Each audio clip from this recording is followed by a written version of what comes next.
أشهد أن لا إله إلا الله وحده لا شريك له وأشهد أن محمدا عبده ورسوله أما بعد فأعوذ بالله من الشيطان الرجيم بسم الله الرحمن الرحيم الحمد لله رب العالمين الرحمن الرحيم مالك يوم الدين إياك نعبد وإياك نستعين اهدنا الصراط المستقيم صراط الذين أنعمت عليهم صراط الذين أنعمت عليهم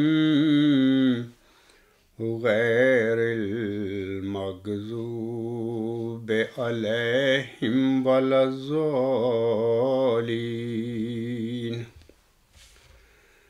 خاکسار کا گزشتہ خطبہ جمعہ تھا، جو اس کا موضوع تھا معلومات اور علم میں بڑا فرق ہوتا ہے اور معلومات کو علم قرار نہیں دیا جا سکتا۔ اس موضوع کے حوالے سے خاکسار نے منطق جو سبجیکٹ ہے علم کے دائرہ میں، اس کے متعلق میں نے کچھ باتوں کی وضاحت کی تھی۔ مثال کے طور پر منطق کی تعریف کیا ہے اور سائنس کیا ہے اور قوانین کیا ہیں اور قوانین کی اقسام کتنی ہیں۔ علاوہ اس کے میں نے سامعین کو بتایا تھا کہ تصور کانسیپٹ کیا ہے، یعنی دنیا فلسفہ میں یا منطق کی روح سے تصور کیا ہوتا ہے اور تصدیق کیا ہوتی ہے اور قضیہ یعنی پریپوزیشن کیا ہوتی ہے۔ اس کے علاوہ میں نے استدلال یا استنتاج یا دلیل کے متعلق بھی سامعین کو بڑے اختصار کے ساتھ بتایا تھا۔ میں آج دوبارہ عرض کر دینا چاہتا ہوں کہ دیکھیں، خاکسار نے مذہبی معاملات پر بے شمار خطبات دیے ہوئے ہیں۔ میری تقاریر اور میری سوال و جواب کی جو مجلسیں ہیں وہ alghulam.com پر آن ایئر ہیں۔ وہاں پہ کوئی بھی انسان مذہب کے متعلق جو معاملات ہیں، موضوعات ہیں، اختلافی ہیں یا ویسے اسلامک موضوعات ہیں، ان پر میں نے کافی روشنی ڈالی ہوئی ہے۔ تو پیشگوئی مجھ سے موعود ہے یا خاکسار اور جماعت احمدیہ قبرستان کے درمیان جو اختلافات ہیں یا لاہور اور اس عاجز کے درمیان اختلافات جو ہیں، ان سب کے متعلق میں نے بڑی تفصیل کے ساتھ کئی دفعہ اپنے خطبات میں، اپنا مضامین میں روشنی ڈالی ہوئی ہے۔ تو دوست جو دلچسپی رکھتے ہیں وہاں پر یہ alghulam.com میں یہ سارا میٹیریل موجود ہے۔ تو یہ جو علم کے متعلق خطبات کا یہ سلسلہ جو میں نے شروع کیا ہے، میں آپ لوگوں کو بتانا چاہتا ہوں کہ خاکسار پر دارالحمل میں مبارک سجدہ سے اٹھنے کے بعد جب میں دارالحمل میں علم اور نیکی کی حقیقت جاننے کی کوشش کر رہا تھا، یعنی ورچوئز نالج جو سقراط کا ایک تصور ہے، تو انہی دنوں میں مبارک سجدہ سے اٹھنے کے بعد اس ساجد پر ورچوئس گاڈ کا اعلیٰ انتہائی ہمگیر نظریہ نازل ہوا تھا۔ یہ الہامی نظریہ ہے اور ہم اس کو الہامی الہی نظریہ کہہ سکتے ہیں۔ تو اس کی انشاءاللہ بات تو میں بعد میں خطبات میں اس کی تفصیل بتاؤں گا کہ یہ جو ورچو ہے جس کے متعلق اللہ نے عیسیٰ کو بتایا ہے کہ یہ خدا ہے، اس کی ماہیت کیا ہے، اس کی حقیقت کیا ہے، تو اس کی باتیں تو بعد میں انشاءاللہ بتاؤں گا کہ چونکہ یہ فلسفیانہ باتیں ہوتی ہیں تو اس کے لیے، اس کے سمجھنے کے لیے کچھ فلسفہ منطق کا علم بھی ہونا ضروری ہے. یہ بنیادی چیزیں ہیں. آج کل اسی لیے میں یہ منطق کے حوالے سے بنیادی باتیں آپ لوگوں کو بتا رہا ہوں، تاکہ کل جب میں ورچوئس گاڈ کے متعلق ایک خطبات کا سلسلہ جب میں شروع کروں گا تو آپ لوگوں کو میری باتوں کو سمجھنے کے لیے مشکل پیش نہ آئے اور آپ لوگ آرام سے وہ سمجھ جائیں. تو اس لحاظ سے یہ جو میرے خطبات ہیں علم کے حوالے سے یہ ابتدائیہ ہے ان کا. اور یہ بھی یاد رکھیں کہ میں خود اپنی زندگی میں کوئی فلسفے کا اسٹوڈنٹ نہیں رہا، نہ ہی میں نے آفیشیل یعنی کوئی منطق پڑھا ہے.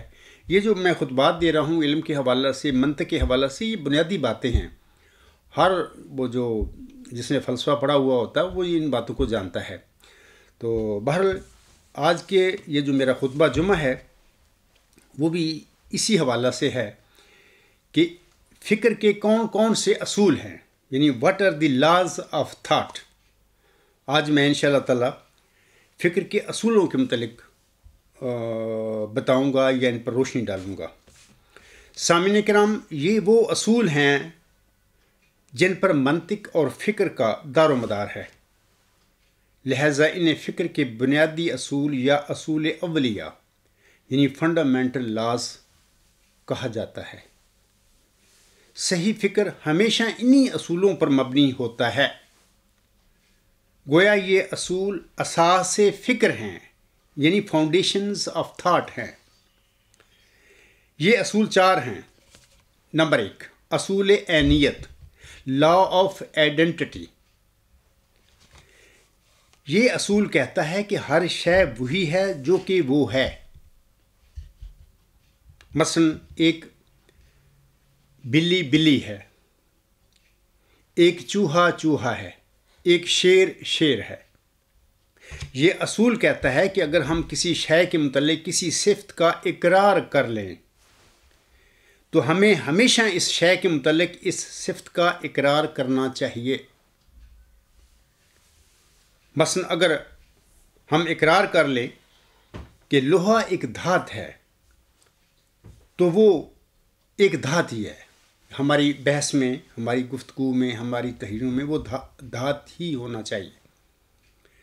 اگر انسان فانی ہے تو وہ فانی ہی ہے. اگر کوے سیاہ ہیں تو وہ سیاہ ہی ہیں، وغیرہ وغیرہ. یہ مثالیں ہیں.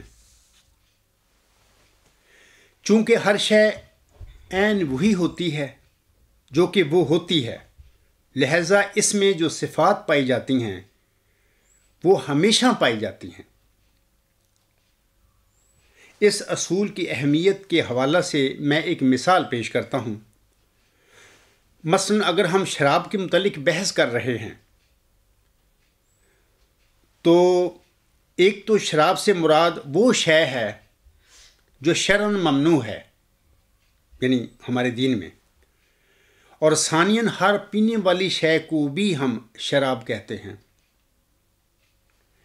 اگر ہم اپنی بحث میں یا اپنی تحریروں میں شراب کے معنی متعین نہیں کریں گے تو پھر ہماری بحث اور ہمارا فکر الجھتا رہے گا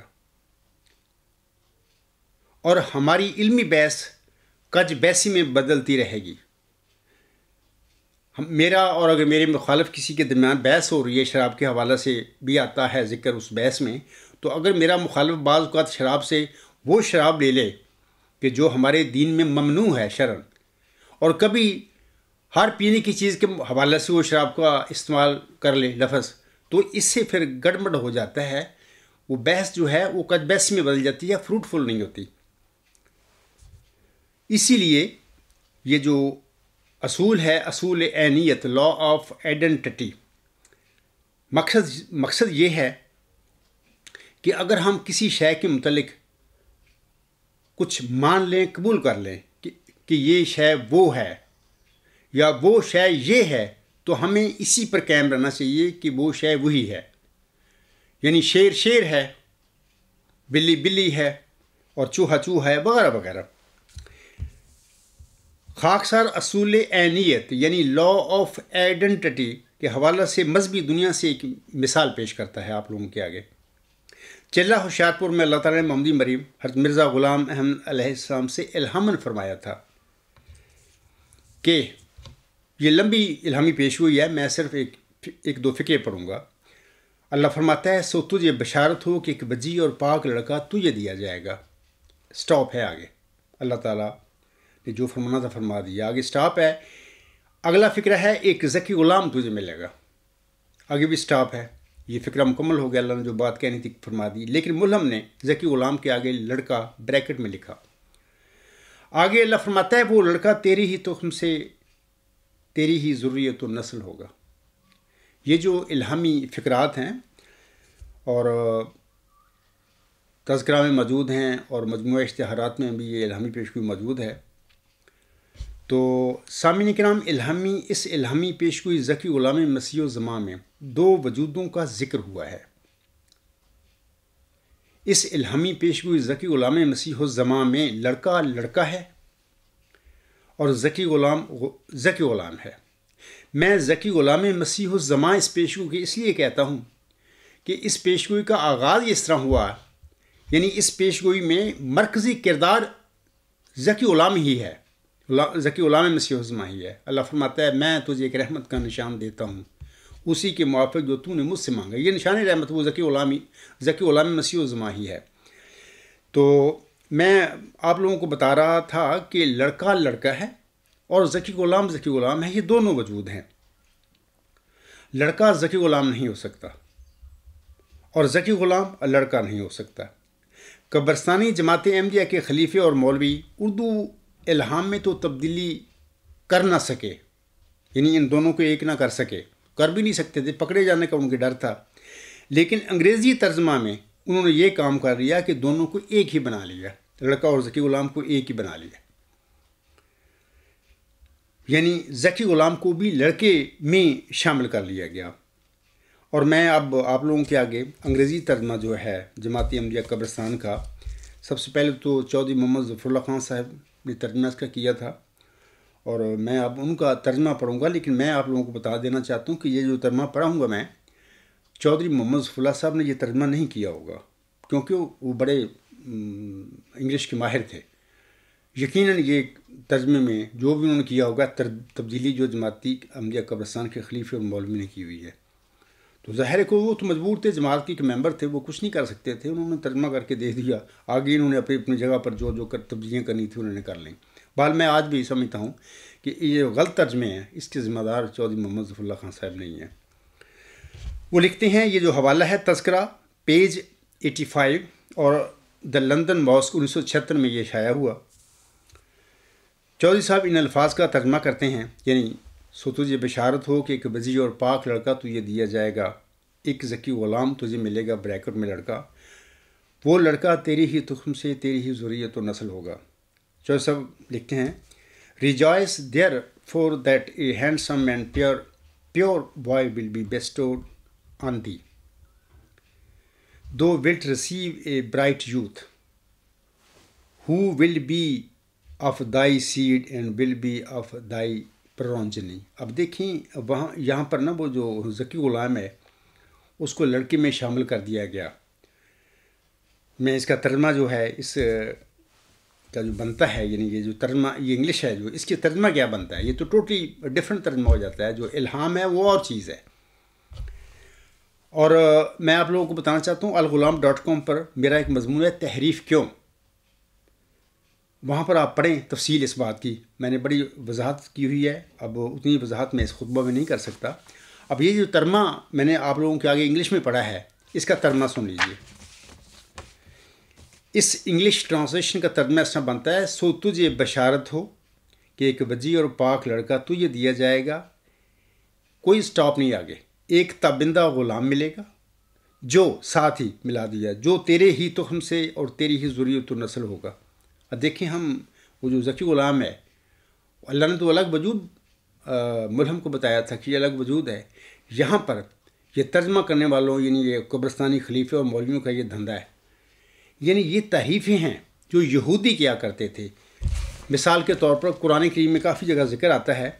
سورۃ النساء آیت نمبر 47 میں بھی اللہ تعالیٰ فرماتا ہے من الذین ہادوا یحرفون الکلم عن مواضعہ، یعنی جو یہودی لوگ ہیں وہ اللہ تعالیٰ کی بعض باتوں کو ایک جگہ سے دوسری جگہ عدل بدل کرتے رہتے ہیں. یعنی یہ کام جو ہے یہودیوں والا، یہ جماعتی ملیہ قبرستان میں یہ لوگ قبرستانی خلیفے اور ان کے جو مولوی ہیں پیٹ پیچھے یہ سب کام کرتے رہتے ہیں. تو یہ میں نے آپ کو ایک مثال دی ہے کہ یہ ترجمہ ٹوٹلی جو الہامی الفاظ ہے اس کے برخلاف کیا گیا ہے، بدل دیا گیا ہے. اسی طرح یہ تو چودھری محمد ظفر اللہ خان صاحب کا ترجمہ میں نے اب پڑھا ہے آپ لوگوں کے آگے. اسی طرح جناب موجودہ جو ان کا کھڑ پینچ ہے جناب مرزا مسرور احمد صاحب خلیفہ بنا پھرتا ہے، اور اس کی جب یہ بنا لیا گیا مطلب کہ بن گیا یا جو بھی ان کا سسٹم ہے، تو ان کی نگرانی میں نظر ثانی شدہ ایڈیشن الاسلام پہ انہوں نے انٹرنیٹ پر آن ایئر کیا، جس میں متعلقہ الہامی عبارت کا جو ترجمہ کیا گیا وہ اس طرح ہے. اب ان کا میں دوسرا ترجمہ پڑھ رہا ہوں، اور یہ جو ہے تذکرہ page 176 published by Islam International Publication Limited Tilford Surrey UK 2009. یہ جو ترجمہ کرنے والا شخص ہے کوئی اور ہے، چودھری محمد ظفر اللہ خان کا یہ ترجمہ نہیں ہے. وہ مترجم لکھتا ہے rejoice therefore that a handsome and pure boy will be bestowed on you. You will receive, آگے سٹاپ نہیں کیا، you will receive an unblemished youth who will be, دیکھیں یہاں پر پھر وہ اس غلام کو ملا دیا آگے، who will be of your seed and will be of your progeny. حالانکہ اللہ تعالیٰ نے تو لڑکی کے متعلق فرمایا ہے، بلہم کو وعدہ کیا تھا وہ لڑکا تیری ہی تخم سے اور تیری ہی ذریت النسل ہوگا. اللہ تعالیٰ نے ذکی غلام کے متعلق تو وعدہ نہیں کیا بلہم کے ساتھ. یہاں پر ہم دیکھتے ہیں کہ لڑکا اور ذکی غلام دونوں کو ایک بنا لیا گیا ہے. یعنی یہ جو ابھی میں نے شروع میں ذکر کیا ہے کہ اصول عینیت یعنی لا آف آئیڈینٹی کی سری خلاف ورزی ان لوگوں نے کی ہوئی ہے. یہاں پر دونوں وجود جو ہیں الگ الگ ہیں. لڑکا الگ ہے، لڑکا ہے، ذکی غلام الگ ہے، ذکی غلام ہے. ان لوگوں نے ترجمہ میں گڑبڑ کر دیا، یعنی لڑکے اور غلام کو ذکی غلام کو ایک ہی بنا لیا. اے میرے احمدی بھائیوں، اللہ تعالیٰ فرماتا ہے سو تجھے بشارت ہو کہ ایک وجی اور پاک لڑکا تجھے دیا جائے گا، سٹاپ. ایک ذکی غلام تجھے ملے گا، سٹاپ. ذکی غلام کے آگے ملہم لکھتا ہے اپنی قلم سے لڑکا.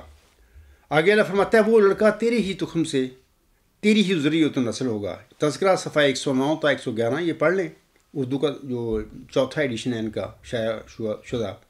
مجموعہ اشتہارات جلد اول صفحہ 100 سے 102 تک یہ الفاظ وہاں پہ یہ پوری پیشگوئی ہے، وہاں پر پڑھ لیں. خاکسار نے یہ جو الہامی فکرات ہیں جو محمدی مریم پر چلہ ہوشیارپور میں نازل ہوتے ہیں، میں نے ان کا جو ترجمہ کیا ہے. آپ لوگ میرا الغلام.com پہ جو مضمون نمبر 2 ہے وہاں پہ بھی تفصیل پڑھ لیں، اور میں یہاں پر بھی بتا دیتا ہوں. خاکسار ان الہامی فکرات کا ترجمہ اس طرح کرتا ہے rejoice therefore that a handsome and pure boy will be bestowed on you, stop. You will receive a pure and virtuous youth, bracket میں boy, آگے stop. That boy will be of thy seed and will be of thy progeny. یعنی یہ جو فکرات میں نے پڑھے ہیں الہامی پیش ہوئی تفصیل ہے، لمبی ہے. میں نے متعلقہ جو فکرات ہیں ان کا صرف ترجمہ آپ لوگوں کو پڑھ کر سنایا ہے. تو اور ان کی جو دھاندلی ہے جو انہوں نے کی ہوئی قبرستانی نام نہاد جو خلیفے بنے پھرتے ہیں یہ مولوی ہیں، ان لوگوں کے جو انہوں نے ڈرامہ کیا وہ بھی میں نے آپ لوگوں کو پڑھ کر سنا دیا. چیک کر لیں آپ ان کے دونوں ترجمے، اور میرا بھی ترجمہ چیک کر لیں. یہ جو میں نے لفاظ پڑھے ہیں ان کا ٹھیک ترجمہ یہی بنتا ہے سو تجھے بشارت ہو کہ ایک وجی اور پاک لڑکا تجھے دیا جائے گا، سٹاپ. ایک ذکی غلام تجھے ملے گا، سٹاپ. بریکٹ میں ذکی غلام کے آگے لڑکا ملہم کا لکھا ہوا ہے. وہ لڑکا تیری ہی تخم سے تیری ہی ذریت و نسل ہوگا. یہ جو میں نے ترجمہ کیا بالکل ایگزیکٹلی یہ انہی الفاظ کا ترجمہ اسی طرح بنتا ہے. سامعین کرام، فکر کا دوسرا اصول جو ہے، یہ ابھی تو میں نے بات کی ہے پہلے اصول کی، لا آف آئیڈینٹی، اصول عینیت۔ فکر کا دوسرا اصول جو ہے اصول معنی اجتماع نقیضین ہے، یعنی لا آف نان کنٹراڈکشن۔ اس کو ہم انگلش میں کہیں گے law of non contradiction, Urdu میں کہیں گے اصول معنی اجتماع نقیضین۔ یہ اصول کہتا ہے کہ یہ نہیں ہو سکتا کہ ایک ہی شے ایک ہی وقت میں ہو بھی اور نہ بھی ہو۔ ایک ہی شے ایک ہی وقت میں ہست اور نیست نہیں ہو سکتی۔ مثلا ایک ہی وقت میں ایک پھول سرخ اور غیر سرخ نہیں ہو سکتا۔ مطلب یہ ہے کہ ایک ہی وقت میں ایک شے میں دو متناقض یعنی کنٹراڈکٹری صفات نہیں ہو سکتی، لیکن دو مختلف صفات ایک ہی وقت میں ایک شے میں ہو سکتی ہیں۔ متناقض صفات اور مختلف صفات میں بڑا فرق ہے۔ متناقض صفات وہ ہوتی ہیں جو ایک دوسرے سے کنٹراڈکٹ کرتی ہیں، اور مختلف ہوتی ہیں دو الگ الگ صفات۔ تو ایک ہی وقت میں ایک شے میں دو متناقض یعنی کنٹراڈکٹری صفات نہیں ہو سکتی، لیکن دو مختلف صفات ایک ہی وقت میں ایک شے میں ہو سکتی ہیں۔ مثلا ایک شے ایک وقت میں سفید اور تلخ ہو سکتی ہے، یا سفید اور سرخ ہو سکتی ہے، لیکن سفید اور غیر سفید نہیں ہو سکتی، سرخ اور غیر سرخ نہیں ہو سکتی۔ میں اس حوالے سے بھی، اس اصول جو ہے فکر کا، اس حوالے سے بھی میں ایک مثال مذہبی دنیا سے آپ لوگوں کو دینا چاہتا ہوں۔ وہ اس طرح کہ ایک انسان ایک ہی وقت میں یا تو معمور ہوگا اور یا پھر غیر معمور ہوگا۔ ایک ہی وقت میں ایک انسان معمور اور غیر معمور نہیں ہو سکتا۔ ہاں، یہ ہو سکتا ہے کہ ایک ہی وقت میں ایک انسان معمور بھی ہو اور کسی مذہبی یا روحانی جماعت کا سربراہ بھی ہو، یہ ہو سکتا ہے، لیکن ایک ہی وقت میں معمور اور غیر معمور نہیں ہو سکتا۔ مثال کے طور پر ہمارے پیارے آقا حضرت محمد مصطفیٰ احمد مجتبیٰ صلی اللہ علیہ وسلم خاتم النبیین تھے۔ آپ صلی اللہ علیہ وسلم ایک ہی وقت میں خاتم النبیین اور غیر خاتم النبیین نہیں ہو سکتے تھے۔ ہاں، آپ صلی اللہ علیہ وسلم ایک ہی وقت میں خاتم النبیین اور بانی اسلام ہو سکتے تھے اور ہیں۔ اسی طرح حضرت مرزا غلام احمد علیہ السلام ایک امتی نبی تھے۔ آپ علیہ السلام ایک ہی وقت میں امتی نبی اور غیر امتی نبی نہیں ہو سکتے تھے، لیکن آپ علیہ السلام ایک ہی وقت میں امتی نبی اور امام مہدی ہو سکتے تھے اور ہیں۔ یہ تو دوسرا اصول تھا یعنی فکر کا، اور تیسرا جو اصول ہے فکر کا وہ یہ ہے کہ اصول خارج الاوسط یعنی لا آف ایکسکلوڈیڈ آف مڈل، یہ تیسرا اصول ہے۔ یہ اصول کہتا ہے سامعین کرام کہ ہر شے یا ہے یا نہیں ہے۔ اس اصول کو یوں بیان کیا جاتا ہے کہ الف یا تو بے ہے یا غیر بے، یعنی الف میں دو متناقض صفات بے اور غیر بے میں سے یا تو صفت بے پائی جائے گی یا غیر بے۔ اس اصول کے مطابق دو نقیضین کے درمیان یعنی ان کے علاوہ کوئی تیسری صورت ممکن نہیں۔ الف لازمی طور پر یا بے ہوگا یا غیر بے، ایک طالب علم یا لائق ہوگا یا نالائق، ایک شخص یا مسلم ہوگا یا غیر مسلم، ایک رنگ یا سرخ ہوگا یا غیر سرخ۔ اگر ایک طالب علم لائق نہیں تو وہ نالائق ہوگا۔ اگر مرزا بشیر الدین محمود احمد معمور تھے تو وہ غیر معمور نہیں ہو سکتے تھے۔ اگر وہ مسلم موعود تھے تو وہ غیر مسلم موعود نہیں ہو سکتے تھے۔ یعنی ایک شخص ایک ہی وقت میں معمور اور مسلم موعود اور غیر معمور اور غیر مسلم موعود نہیں ہو سکتا۔ ہاں، ایک شخص ایک ہی وقت میں معمور اور مسلم موعود ہو سکتا ہے۔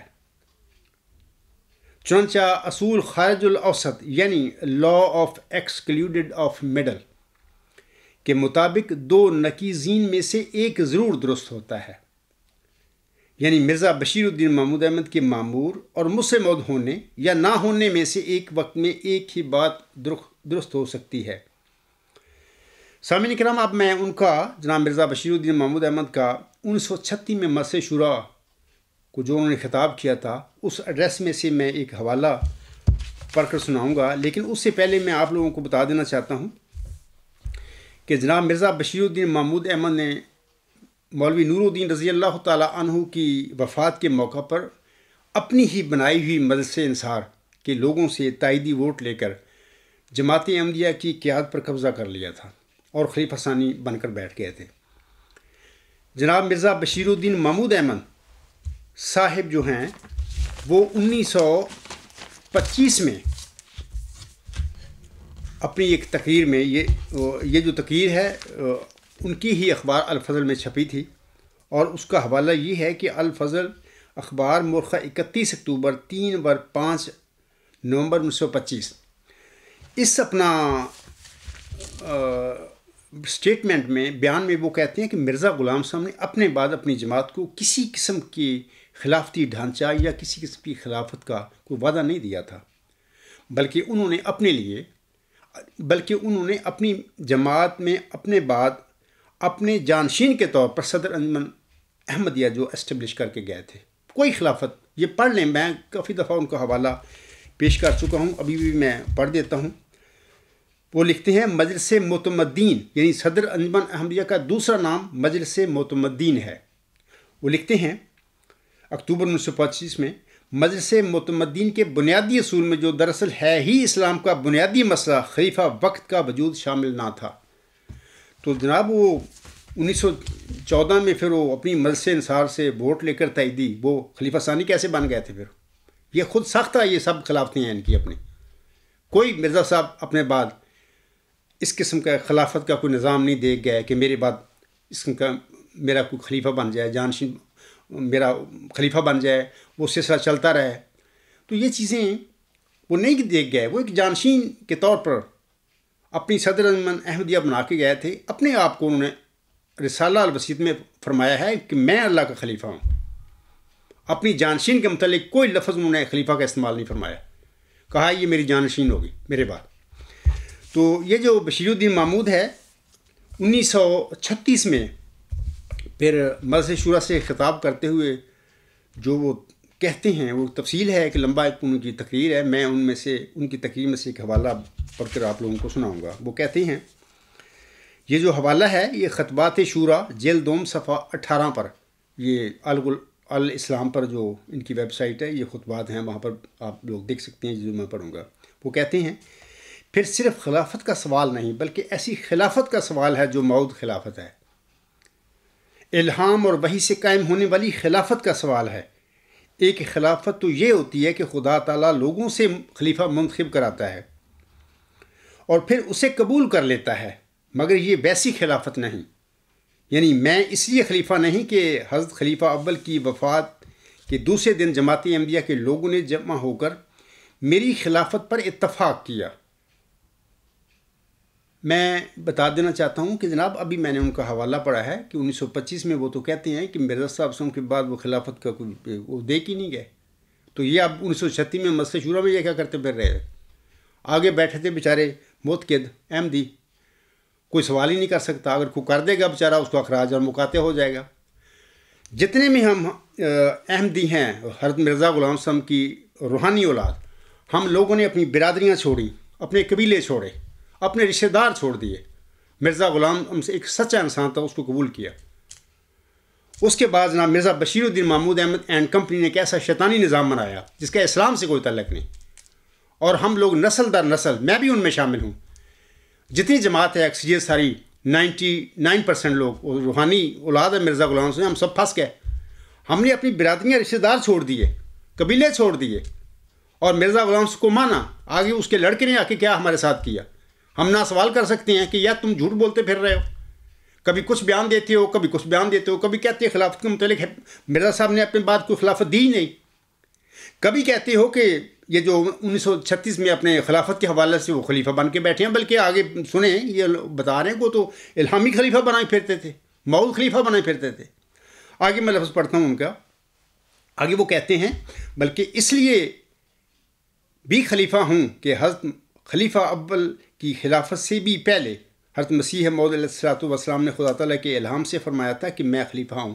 میں جماعت احمدیہ قبرستان کے خلیفوں اور مولویوں سے کہتا ہوں اس کا حوالہ مجھے دکھائیں، کہاں پر اللہ تعالیٰ نے مرزا غلام حسن پر الہام فرمایا تھا کہ تیرا یہ بشیر الدین محمود لڑکا یا کوئی بھی لڑکا تیرے بعد خلیفہ ہوگا؟ خلیفہ کا لفظ دکھائیں مجھے، سب جھوٹ۔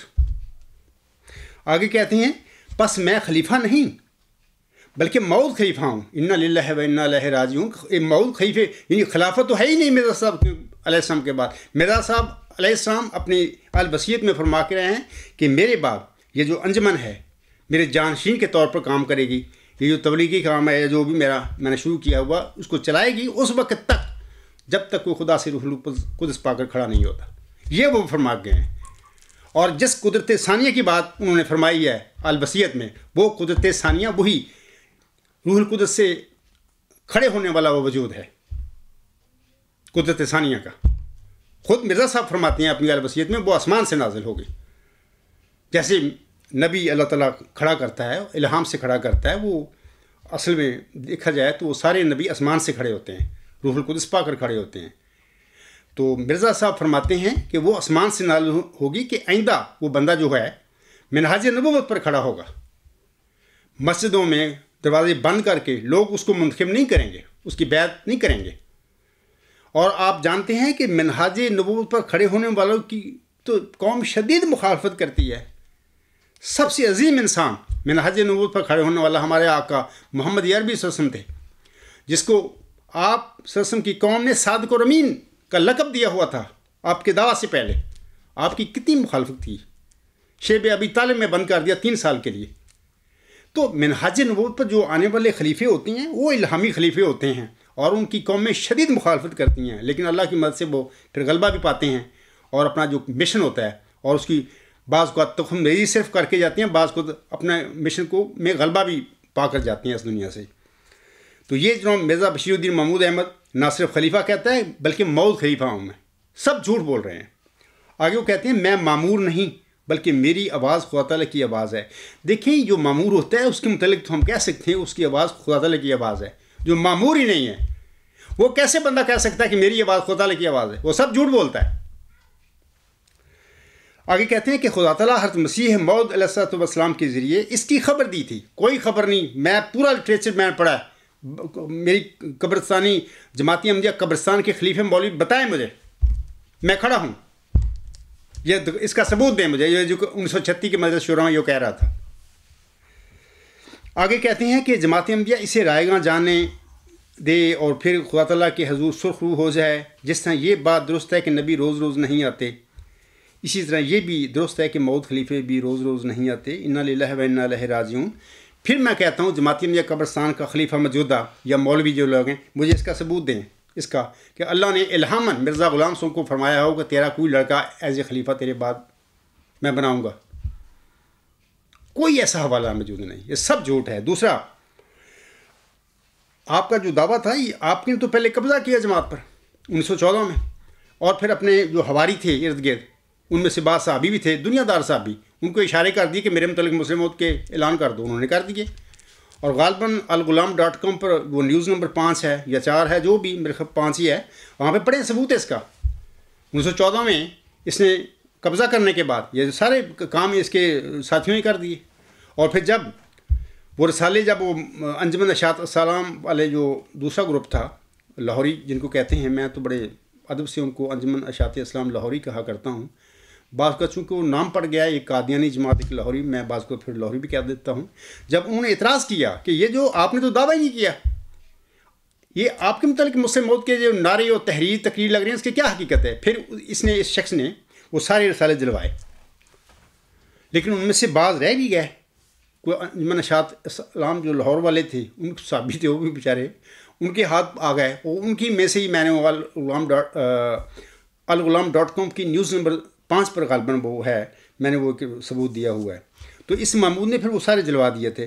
نہیں، یہ شاطر انسان تھا، جھوٹا آدمی تھا، اس نے قدم قدم پر جال سازیاں کی. مرزا غلام صاحب کو جو ماننے والے روحانی ان کی اولاد تھی، یعنی ان میں بھی شامل ہوں، ہم نے اپنے رشتہ داروں کو چھوڑا، اپنے قبیلوں کو چھوڑا، اپنی برادریوں کو چھوڑا. میں اپنی بات بتاؤں اپنے خاندان کی، بات کا رونا آتا ہے کہ ایسی ایسی قربانیاں مرزا غلام صاحب کو ماننے کی وجہ سے ہم نے اپنے خاندان میں اپنے رشتہ داروں میں دی ہوئی ہیں.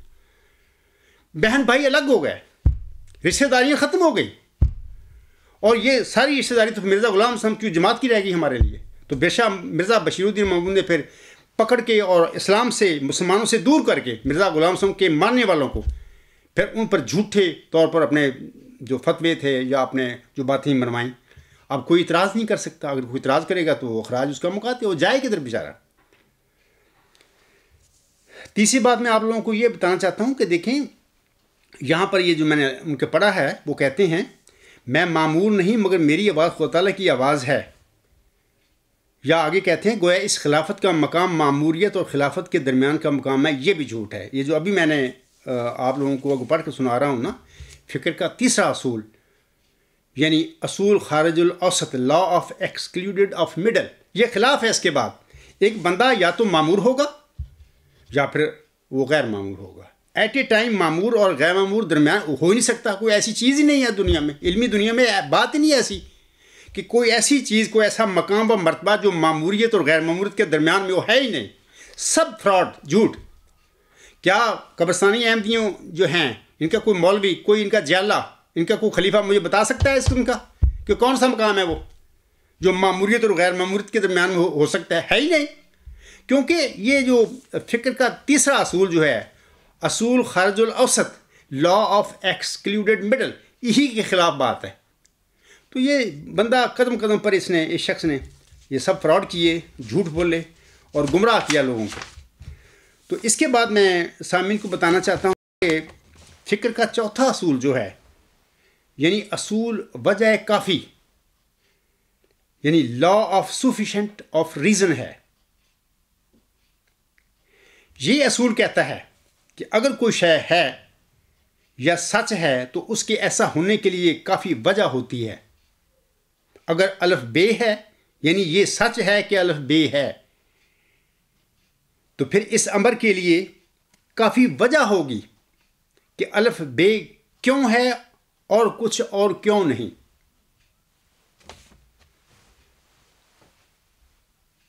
پس اصول وجہ کافی یہ کہتا ہے سامعین کرام کہ جو کچھ ہے کسی وجہ سے ہے، اور جیسا وہ ہے اس کی بھی کافی وجہ ہے.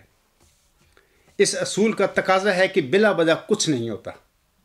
ہر شے، ہر حقیقت اور ہر واقعہ کے لیے کافی وجہ ہوتی ہے. یہ اصول یہی نہیں کہتا کہ ہر شے کے لیے کوئی وجہ ہوتی ہے، بلکہ یہ بھی کہتا ہے کہ کافی وجہ ہوتی ہے. صرف وجہ نہیں ہوتی، کافی وجہ ہوتی ہے.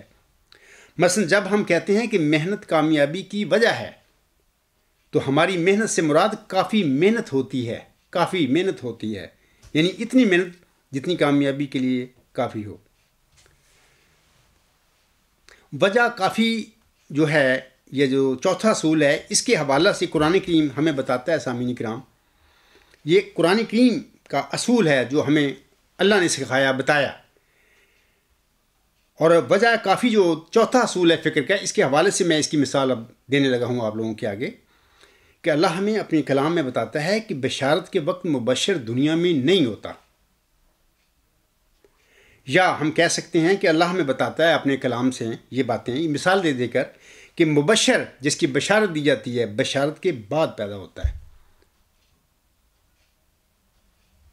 اب میں آپ لوگوں کو بتانا چاہتا ہوں کہ مثلا حضرت ابراہیم علیہ السلام کو ایک حلیم غلام کی بشارت دی گئی، یعنی حضرت اسماعیل علیہ السلام کے حوالہ سے حلیم غلام، اور ایک علیم غلام کی بشارت دی گئی. اور علیم غلام حضرت اسحاق علیہ السلام کے متعلق اللہ نے بشارت دی تھی. اور مختلف صورتیں ہیں ان کا ذکر ہے، ان علیم اور حلیم غلام کا. اور جب بشارتیں ہوئی تھیں تو اس وقت یہ غلام دنیا میں نہیں تھے، ابراہیم علیہ السلام کے گھر میں نہیں تھے، بلکہ جب فرشتے آئے انہوں نے علیم غلام کی بشارت دی. یہ صورت پتہ نہیں اس ٹائم میرے ذہن میں نہیں ہے، حجر ہے پتہ نہیں. وہ فرشتے کہتے ہیں علیم غلام کی بشارت دیتے ہیں حضرت ابراہیم علیہ السلام فرماتے ہیں پردہ میں ان کی بیگم بھی کھڑی تھی، ام المومنین جو تھی حضرت حاجرہ. تو وہ کہتے ہیں کہ ابراہیم علیہ السلام فرماتے ہیں کہ میں تو بوڑھا آدمی ہوں، میری گھر علیم غلام کیسے پیدا ہوگا؟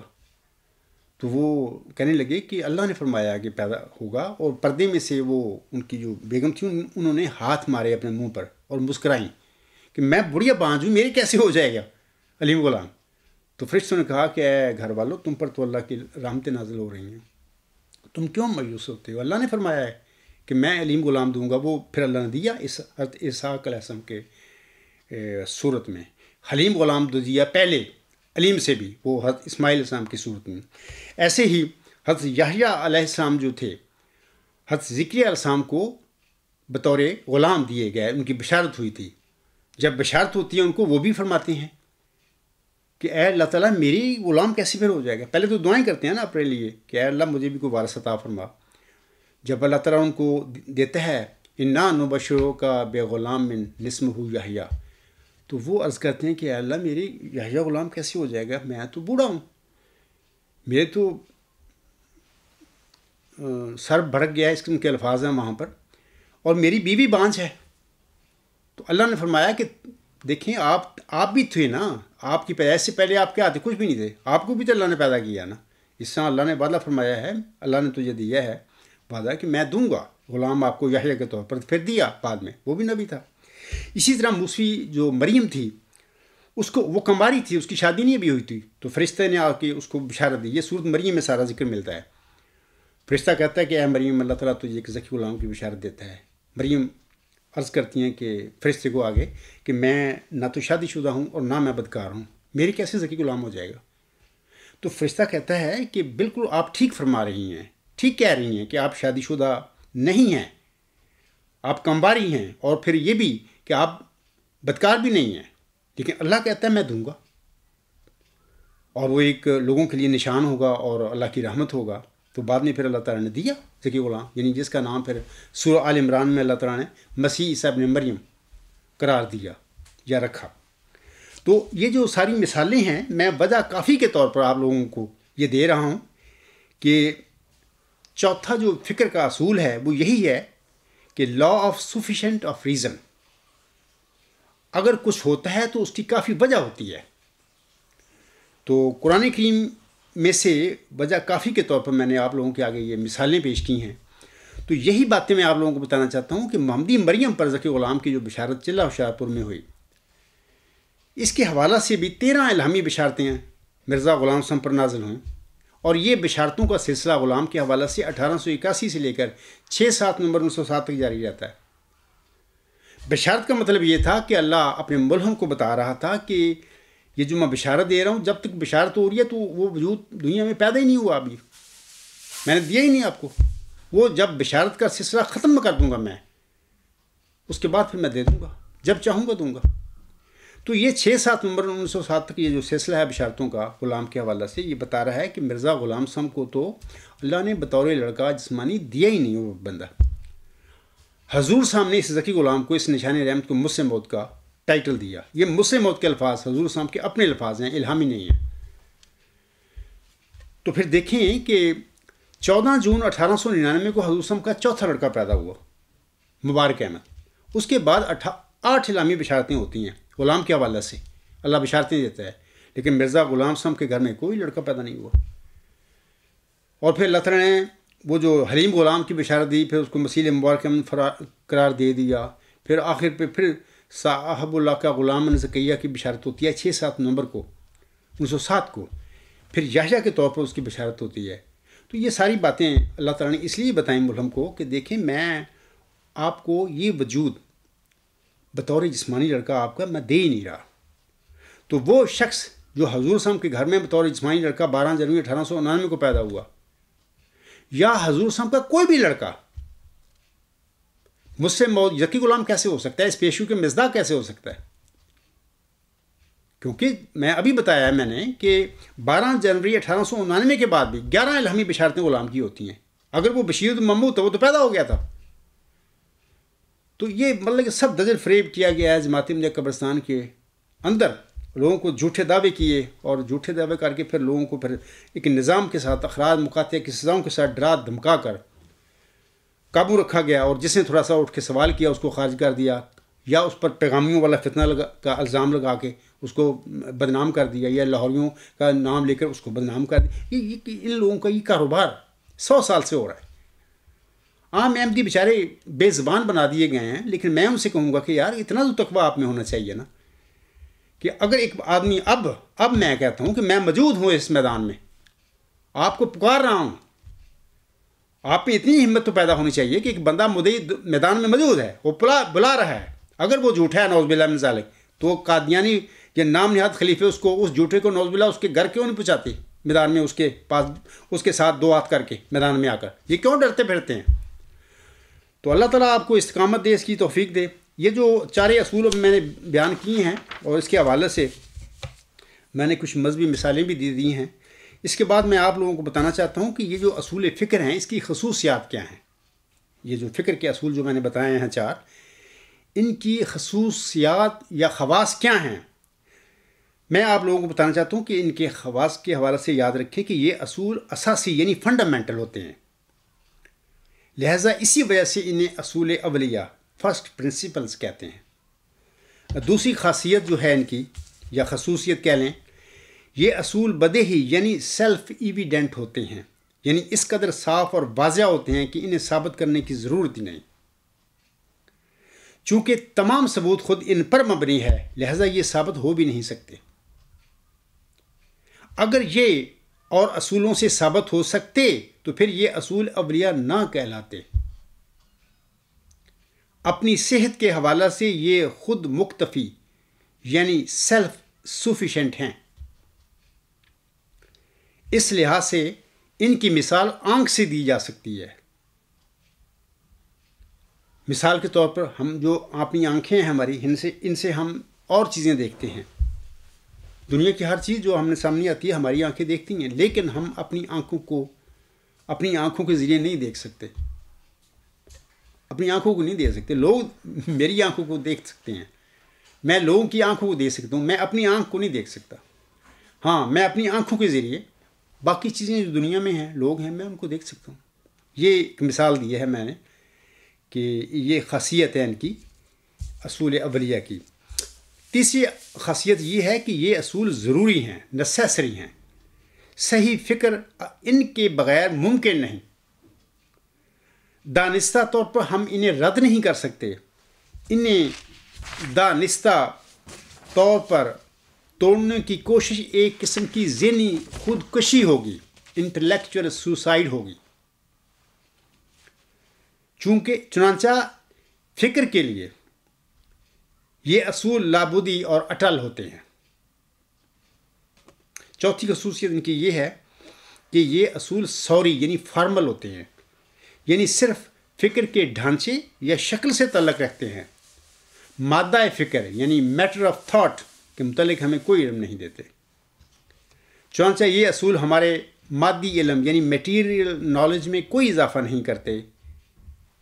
مثال کے طور پر میں دیتا ہوں آپ کو مثال کہ ہمیں یہ نہیں بتاتے، یعنی یہ اصول، کہ آم ترش ہوتا ہے یا میٹھا، یہ نہیں بتاتے، بلکہ محض یہ بتاتے ہیں کہ اگر آم ترش ہے تو وہ ترش ہے، اور اگر ترش نہیں تو وہ ترش نہیں، یہ بتاتے ہیں۔ یہ اصول عینیت لا آف آئیڈینٹی سے ہم نے یہ چیزیں اخذ کی ہیں۔ دوسرا یہ بتاتے ہیں کہ یہ نہیں ہو سکتا کہ آم ایک ہی وقت میں ترش بھی ہو اور نہ بھی ہو، یہ نہیں ہو سکتا۔ یہ اصول معنی اجتماع نقضین لا آف نان کنٹراڈکشن ہے۔ تیسرا ہمیں یہ بتاتے ہیں کہ آم یا ترش ہوتا ہے یا ترش نہیں ہوتا۔ یہ اصول خارج الاوسط law of excluded of middle کے مطابق یہ بات ہوتی ہے۔ چوتھا یہ کہ یہ قانون یا فکر ہمیں بتاتی ہیں کہ اگر آم ترش ہوتا ہے یا نہیں ہوتا تو اس کے ترش ہونے یا نہ ہونے کے لیے کافی وجہ ہوتی ہے۔ چنانچہ یہ اصول مادہ فکر پر کوئی روشنی نہیں ڈالتے، یہ محض فکر کے سوری پہلو سے تعلق رکھتے ہیں یعنی law of sufficient of reason.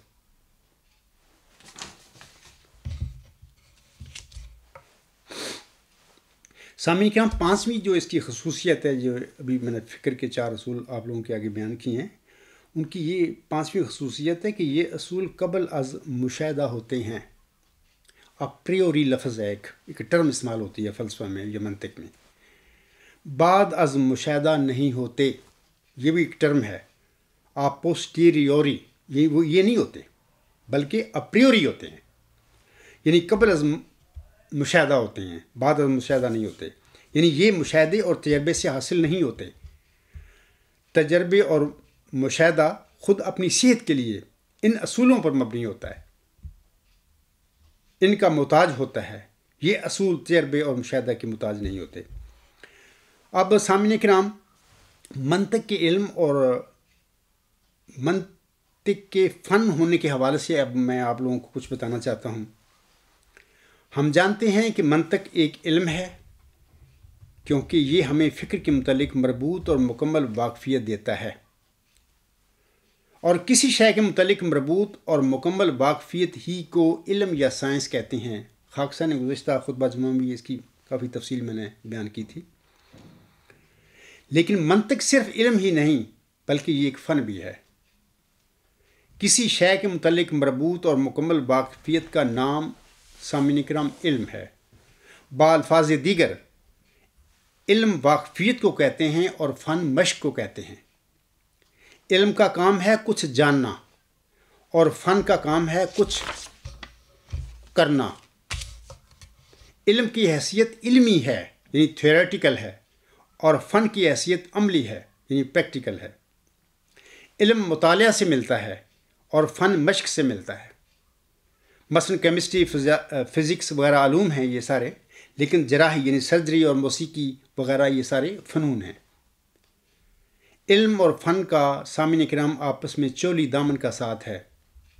ایسا علم جو فن نہ بن سکے، یعنی جس کے اصول علم میں نہ لائے جا سکیں، وہ بیکار ہے، وہ علم بیکار ہے. اور ایسا فن جو علم پر مبنی نہ ہو خطرناک ہوتا ہے. اس لیے محاورتاً ہم کہتے ہیں کہ نیم حکیم خطرہ جان. یعنی جس نے میڈیسن پڑھی نہیں ہوئی یا سرجری نہیں وہ جانتا، اس نے پڑھی نہیں ہے، تو پھر وہ اس کا تو اگر کوئی کرے گا کسی جسم کا علاج کسی مریض کا کرے گا، وہ تو خطرہ جان ہے. ایسے ہی نیم ملا خطرہ ایمان. ایک انسان ہے، اس کو مذہبی علم نہیں ہے. یہ خدا تعالیٰ کی طرف سے جو لوگ علم حاصل کرتے ہیں، وہ ان کی مثال اور چیز ہے. وہ تو علم لدنی حاصل ہوتا ہے ان کو. خدا ان کو پڑھاتا ہے، علم دیتا ہے، مذہب کا بھی دیتا ہے اور علم و معرفت کا بھی دیتا ہے. ان کی معاملہ کچھ اور ہے. میں ان انسانوں کی بات کر رہا ہوں جو اس دنیا میں باقاعدہ کالج یونیورسٹی میں جا کے یا مدرسہ میں یا جامعہ میں جا کے علم حاصل نہیں کرتے، صرف لے مین ہوتے ہیں. ان کے حوالہ سے میں یہ کہہ رہا ہوں کہ نیم حکیم خطرہ جان اور نیم ملا خطرہ ایمان. سامعین کرام، چنانچہ ہم کہہ سکتے ہیں کہ علم فن کی جڑ ہے اور فن علم کا ثمر ہے. مثلا فزیالوجی کا علم ڈاکٹری کے فن کی بنیاد ہے. اسی طرح منطق کا علم صحیح استدلال کے فن کی بنیاد ہے. جب تک ہم صحیح فکر کے اصولوں کا مطالعہ کرتے ہیں، ہم منطق کا علم پڑھتے ہیں یا پڑھ رہے ہوتے ہیں. لیکن جب ہم ان اصولوں کو اپنی روزمرہ زندگی میں استعمال کرتے ہیں اور اپنے اور اوروں کے فکر اور استدلال میں غلطیاں نکالتے ہیں، تو منطق کا علم منطق کے فن میں تبدیل ہو جاتا ہے. یعنی منطق علم بھی ہے اور فن بھی. بحیثیت علم اس کا کام ہمیں صحیح فکر کے اصول دینا ہے، اور بحیثیت فن اس کا کام ہمیں یہ بتانا ہے کہ ہم کس طرح ان اصولوں پر عمل پیرا ہو کر غلطیوں سے بچ سکتے ہیں. چونکہ ہر علم کو صحیح استدلال کی ضرورت ہوتی ہے، اور صحیح استدلال کے اصل اور صحیح استدلال کے اصول علم منطق دیتا ہے. لہذا ہر علم منطق کا محتاج ہے. اسی طرح منطق کا فن یعنی صحیح استدلال کا فن بھی تمام فنون سے افضل ہے. اسی بنا پر منطق کو علم العلوم یعنی سائنس آف سائنسز اور فن الفنون یعنی آرٹ آف آرٹس کہا جاتا ہے۔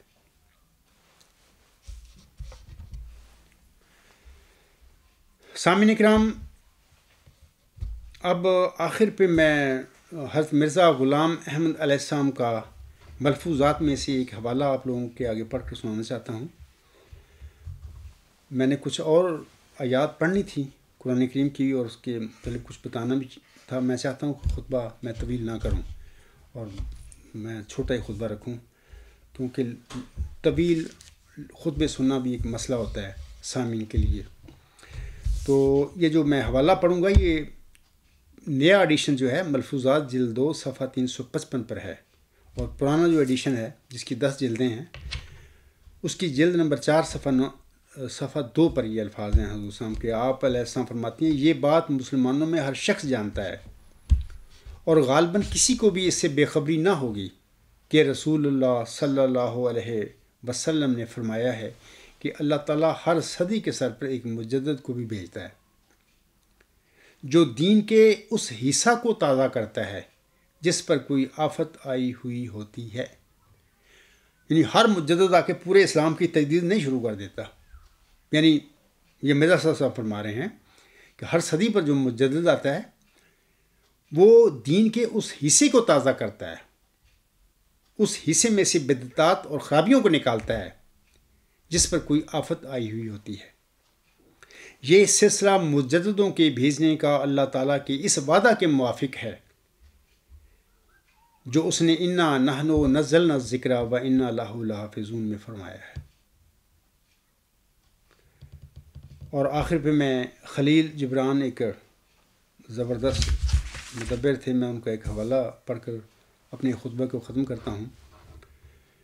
وہ فرماتے ہیں، افسوس اس قوم پر جس کے پاس اپنی تاریخ اور تہذیب کے کھنڈروں کے سوائے فخر کرنے کو کچھ نہ ہو۔ جیسا کہ اس وقت جماعتی امدی قبرستان کے احمدیوں کا بیچاروں کا حال ہے جو زندہ درگور پڑے ہوئے ہیں قبروں میں، وہ بس یہی ہے، خلیفہ خدا بناتا ہے اور خلافت کی برکات، وہ پتہ نہیں برکات کہاں ہیں، ان کے پاس تو کوئی نہیں ہے، برکات تو صرف ایک خاندان میں چل رہی ہیں۔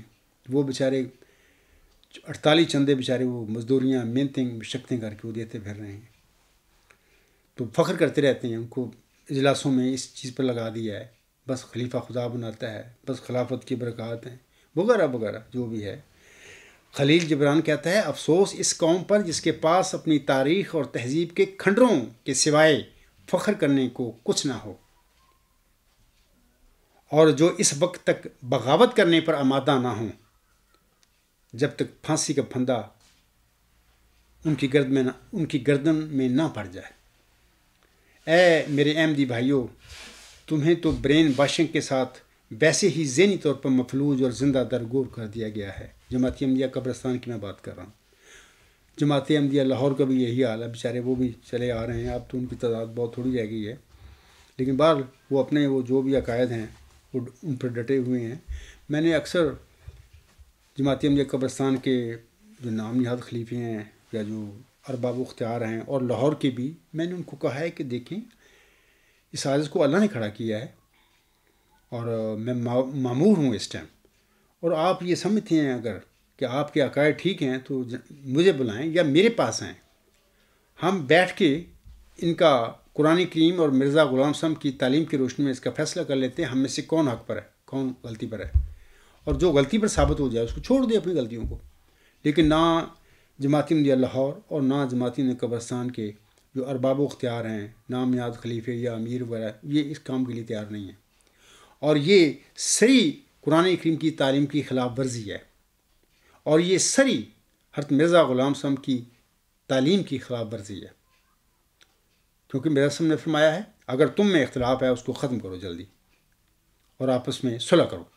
میں نے اکثر کشتینوں کا یہ حوالہ دیا کرتا ہوں، اور سورۃ النساء میں یہ اکثر آیت آتی ہے کہ اے مومنو، اگر تمہارے درمیان کوئی اختلاف پڑ جائے تو تمہیں چاہیے کہ قرآن کریم اور نبی اور رسول کی تعلیم کی روشنی میں اس کو حل کر لو۔ اکثر میں وہ آیت پڑھا کرتا ہوں، وہ غالباً سورۃ النساء کی آیت نمبر 60 ہے یا پر جو بھی اس ٹائم میرے ذہن میں نہیں. مقصد میرا کہنے کا ہے کہ نہ جماعت احمدیہ لاہور نہ جماعت احمدیہ قبرستان یہ کہتی ہیں کہ ہمارا دین اسلام ہے، ہم اسلام پر چلنے والے ہیں، اور یہ بھی کہتے ہیں کہ ہم احمدی ہیں. وہ الگ گل ہے کہ لاہوری اور قادیانی بن گئے، یعنی مرزا اسلم کو مانتے ہیں، اس کی تعلیم پر عمل کرتے ہیں، جبکہ نہیں یہ کرتے. نہ اسلام پر عمل کرنے والے لوگ ہیں یہ، نہ احمدیت پر عمل کرنے والے لوگ ہیں. اگر دیکھا جائے، میں کسی وقت انشاءاللہ کسی خطبہ میں بڑی تفصیل سے بتاؤں گا کہ یہ لوگ جماعت احمدیہ لاہور اور جماعت احمدیہ قبرستان نہ صرف اسلام کے مرتد ہیں بلکہ احمدیت کے بھی یہ لوگ مرتد ہیں. تو بہرحال اللہ تعالیٰ ان پر رحم کرے. تو میں وہ کہہ رہا تھا کہ اے احمدی بھائیو، تمہیں تو برین واشنگ کے ساتھ ویسے ہی ذہنی طور پر مفلوج اور زندہ درگور کر دیا گیا ہے. مجھے افسوس ہے کہ آپ ابھی تک بھی اپنے جعلی اور فراڈی خلیفوں اور امیروں کے خلاف بغاوت کرنے کے لیے تیار نہیں ہو. اور ایک آدمی جو خدا کی طرف سے آیا ہے اور کھڑا ہے اور اپنے مخالفوں کو بھگا دیا ہے، اس نے، وہ اس کا سامنا کرنے کے لیے تیار نہیں ہے. ابھی بھی تمہیں وہ جرت نہیں پیدا ہوتی، ابھی بھی تمہیں پتہ نہیں لگ رہا ہے سچ کیا ہے یا جھوٹ کیا ہے. بہرحال اللہ تعالیٰ آپ پر رحم فرمائے اور تمہیں حق کو پہچاننے اور اس کو قبول کرنے کی توفیق عطا فرمائے.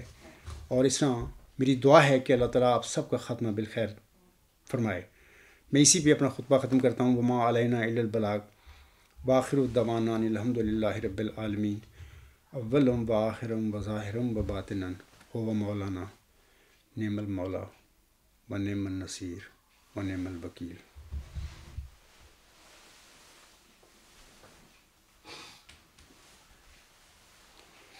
الحمد للہ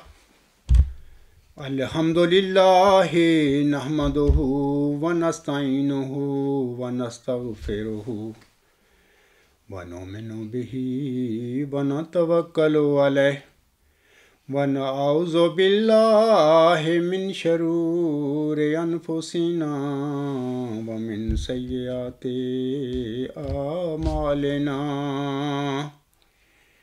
من يهده الله فلا مضل له ومن يضلله فلا هادي له. ونشهد أن لا إله إلا الله ونشهد أن محمدا عبده ورسوله. عباد اللہ رحمکم اللہ ان اللہ یأمر بالعدل والإحسان وإیتاء ذی القربى وینہی عن الفحشاء والمنکر والبغی یعظکم لعلکم تذکرون. اذکروا اللہ یذکرکم وادعوہ یستجب لکم ولذکر اللہ اکبر.